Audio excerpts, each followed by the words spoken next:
ಬೇರೆ ಬೇರೆ ರಾಜ್ಯಗಳಿಂದಲೂ ಮಹಾನ್ ಪಂಡಿತರು ಆಗಮಿಸಿದ್ರಂತೆ. ಅವರೆಲ್ಲರ ಜೊತೆ ವಾದ, ಪಾಂಡಿತ್ಯ ಪ್ರದರ್ಶನ, ಆಶುಕವಿತ ಸ್ಪರ್ಧೆ, ನ್ಯಾಯ, ವೇದಾಂತಾದಿ ಶಾಸ್ತ್ರಗಳಲ್ಲಿ ಹಾಗೂ ವಾಕ್ಯಾರ್ಥ ಸ್ಪರ್ಧೆಯಲ್ಲಿ ಮಹಾಪಂಡಿತರನ್ನೇ ಸೋಲಿಸ್ಬಿಟ್ರಂತೆ. ಸಮಾರೋಪದಲ್ಲಿ ಅಂತೂ ಅವರ ವೀಣಾ ವಾದನಕ್ಕೆ ಸಾಮ್ರಾಟರಾದಿಯಾಗಿ ಸರ್ವರೂ ತಲೆದೂಗಿದ್ರಂತೆ.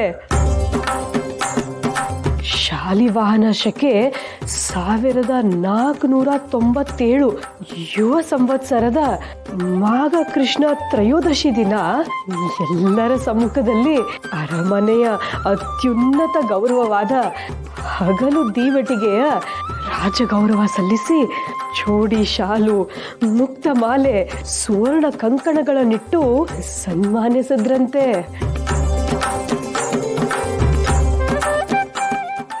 ಅಜ್ಜಿ, ತಾತ ಅದ್ಭುತ.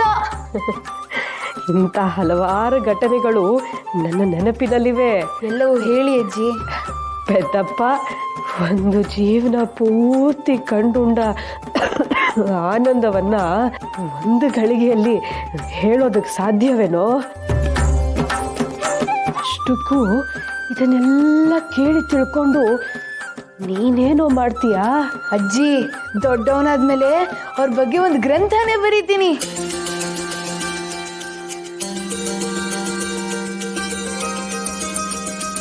ಆಹಾ ನಂದರೆ, ಈ ವಯಸ್ಸಲ್ಲೇ ತಾತನ ಮೇಲೆ ಅದು ಎಷ್ಟು ಅಭಿಮಾನಪ್ಪ ನಿನಗೆ. ತಾತ ಅಷ್ಟೇ ಅಲ್ಲ ಅಜ್ಜಿ, ಮುತ್ತಾತ, ಮುತ್ತಜ್ಜಿ, ನೀನು, ವೆಂಕಟನಾಥ ಮಾವನ ಬಗ್ಗೆ ಅಮ್ಮ ಯಾವಾಗ್ಲೂ ಹೇಳ್ತಾನೆ ಇರ್ತಾರೆ. ಅವಳು ಹೇಳೋದನ್ನೆಲ್ಲ ಕೇಳಿದ್ರೆ ಮೈ ರೋಮಾಂಚನವಾಗತ್ತೆ. ಎಲ್ಲರಿಂದ ಎಲ್ಲವನ್ನು ತಿಳ್ಕೊಂಡು ದಾಖಲಿಸಿ ಇಡಬೇಕು ಅನ್ಕೊಂಡಿದ್ದೀನಿ. ತುಂಬಾ ಒಳ್ಳೆ ಆಲೋಚನೆ. ನನಗೆ ತಿಳಿದಿರೋದನ್ನೆಲ್ಲ ಹೇಳ್ತೀನಿ, ಕೇಳು.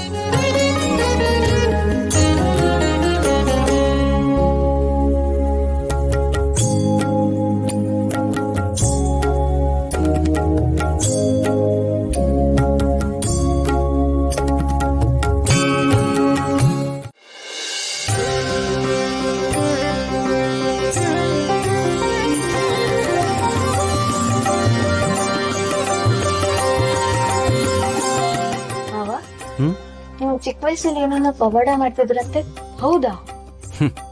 ಅಮ್ಮ ಹೇಳಿದ್ರ? ಕೂತ್ಕೋ, ಹೇಳ್ತೀನಿ. ಬಾ.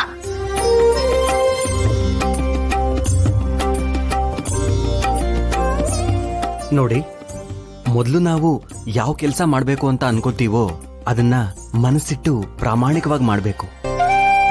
ಅದರ ಜೊತೆಗೆ ಯೋಗ, ಧ್ಯಾನ, ಜ್ಞಾನದ ಸಾಧನೆ ಇದ್ರೆ ಪರೋಕ್ಷವಾಗಿ ನಾವು ನಂಬಿದ ದೈವನು ಸಹಾಯ ಮಾಡುತ್ತೆ. ನಾವು ಅನ್ಕೊಂಡಿದ್ದು ಯಶಸ್ವಿ ಆಗುತ್ತೆ. ಅದು ನೋಡುಗರ ದೃಷ್ಟಿಯಲ್ಲಿ ಪವಾಡ ಅಂತ ಅನ್ಸುತ್ತೆ. ಹಾಗಾದ್ರೆ ಪವಾಡ ಸುಳ್ಳು ಅಂತಿದೆ? ಇಲ್ಲ, ಈ ಬ್ರಹ್ಮಾಂಡ ಅನ್ನೋದು ಮನುಷ್ಯನ ಊಹೆಗೂ ನಿಲುಕದ್ದು. ನಾವು ಕಂಡಿದ್ದಷ್ಟೇ ನಿಜಾನೂ ಅಲ್ಲ, ಗ್ರಹಿಸಿದ್ದಷ್ಟೇ ಸತ್ಯನೂ ಅಲ್ಲ. ಈ ಬ್ರಹ್ಮಾಂಡದ ಅನಂತ ಶಕ್ತಿಯಲ್ಲಿ ನಮ್ಮ ಗ್ರಹಿಕೆಗೂ ಮೀರಿದ ಎಷ್ಟೋ ವಿದ್ಯಮಾನಗಳು ನಡೀತಾನೆ ಇರ್ತವೆ. ಅವುಗಳನ್ನ ಪವಾಡ ಅಂದ್ರೆ ತಪ್ಪಿಲ್ಲ. ಚಿಕ್ಕಪ್ಪ, ನಾನು ನಿಮ್ ಜೊತೆನೇ ಇರ್ತೀನಿ. ನಿಮ್ ಜೊತೆ ಇದ್ರೆ ನಿಮ್ ಹಾಗೆ ದೊಡ್ಡ ಪಂಡಿತ ಆಗ್ಬೋದು ಅಂತ ಅಪ್ಪ ಹೇಳ್ತಿರ್ತಾರೆ. ನಂತರ ಆಗ್ಬೇಕೇನೋ ರಾಜ? ಹೌದು. ನೀನಿನ್ನ ಚಿಕ್ಕ ಹುಡುಗ, ಅಪ್ಪ ಅಮ್ಮನ ಜೊತೆ ಇರು, ಅಪ್ಪನ ಹತ್ರ ಕಲಿತಾ ಇರು. ನೀನ್ ದೊಡ್ಡವನಾದ್ಮೇಲೆ ನಾನೇ ನಿನ್ನ ಕರ್ಕೊಂಡ್ಬಂದು ವಿದ್ಯೆ ಹೇಳ್ಕೊಡ್ತೀನಿ. ಆಯ್ತು ಚಿಕ್ಕಪ್ಪ.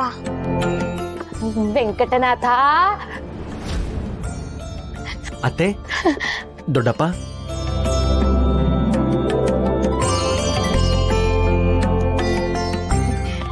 ದೇವ್ರು ನಿನ್ನ ಚೆನ್ನಾಗಿಟ್ಟಿರ್ಲಪ್ಪ. ಚೆನ್ನಾಗಿದ್ದೀರಾ? ಹಾ, ಎಲ್ಲರೂ ಚೆನ್ನಾಗಿದ್ದೀವಿ. ಇವನು ವೆಂಕಟಮ್ಮನ ಮಗ ಅಲ್ವೇ? ಹೌದು ದೊಡ್ಡಪ್ಪ, ಇವನು ಅಕ್ಕನ ಮಗ. ಇವರಿಬ್ರು ಅಣ್ಣ ಗುರುರಾಜನ್ ಮಕ್ಕಳು. ಅತ್ತೆ, ಹೇಗಿದ್ದೀರಿ? ಬೀಸೋ ಗಾಳಿಗೆ ಬಿದ್ದು ಹೋಗೋ ಮರ ಹೇಗಿದ್ರೆ ಏನಪ್ಪ, ನಿಮ್ಮಿಂದ ದೂರ ಆಗಿ ಸ್ವರ್ಗದಲ್ಲಿದ್ರು ಅದು ನನಗೆ ನರ್ಕನೇ.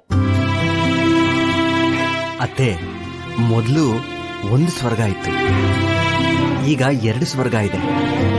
ಇದು ಅಮ್ಮ ಇರೋ ಸ್ವರ್ಗ, ಅದು ಅಣ್ಣ ಅತ್ತಿಗೆ ಇರೋ ಸ್ವರ್ಗ. ಯಾವ ಕಾರಣಕ್ಕೂ ನಿಮ್ ದುಃಖನ ಬೇರೆಯವ್ರ ಮುಂದೆ ತೋರಿಸ್ಕೋಬೇಡ. ಹೌದು ಬಾಬಾ, ನಾನು ಗಮನಿಸ್ತಾನೆ ಇದ್ದೀನಿ. ನೀವು ಹೇಳ್ತಿರೋದು ಎಲ್ಲ ಸತ್ಯ. ಅಷ್ಟು ಮಾತ್ರ ಅಲ್ಲ, ಅಮ್ಮ ಯಾರ ಜೊತೆನೋ ತನ್ನ ಪಾಡಿಗೆ ತಾನು ಮಾತಾಡ್ತಾ ಇರ್ತಾಳೆ. ಸಾಧ್ಯವಾದಷ್ಟು ಒಂಟಿಯಾಗಿರೋದಕ್ಕೆ ಪ್ರಯತ್ನ ಪಡ್ತಿರ್ತಾಳೆ.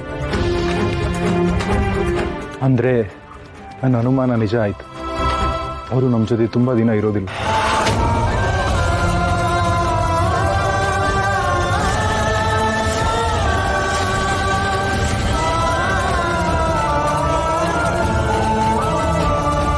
ಕಷ್ಟಪಟ್ಟ ಜೀವ ಅದು. ಎಲ್ಲರ ಸಂತೋಷಕ್ಕೋಸ್ಕರ ತನ್ನ ಜೀವನಾನೇ ಗಂಧದ ಕೊಡಿನ ಹಾಗೆ ತೇರಿದೆ. ಈಗ ಹೋಗ್ತೀನಿ ಅಂತ ಗೊತ್ತಿದ್ರೂ ಕೂಡ ಕೊನೆ ಘಳಿಗೆಯಲ್ಲೂ ನಮ್ಮನ್ನೆಲ್ಲ ಸಂತೋಷವಾಗಿಡೋದಕ್ಕೆ ಒದ್ದಾಡ್ತಾ ಇದೆ. ನೋಡಿ, ನಾವು ಕೂಡ ಅವರನ್ನ ನಗ್ನಗ್ತಾ ಕಳಿಸ್ಕೊಡೋಕೆ ಪ್ರಯತ್ನ ಪಡೋಣ. ಈ ವಿಷಯ ನಮ್ಮೂರಲ್ಲೇ ಇರಲಿ, ಯಾರಿಗೂ ಗೊತ್ತಾಗೋದು ಬೇಡ. ಸರಿ ಬಾಬಾ.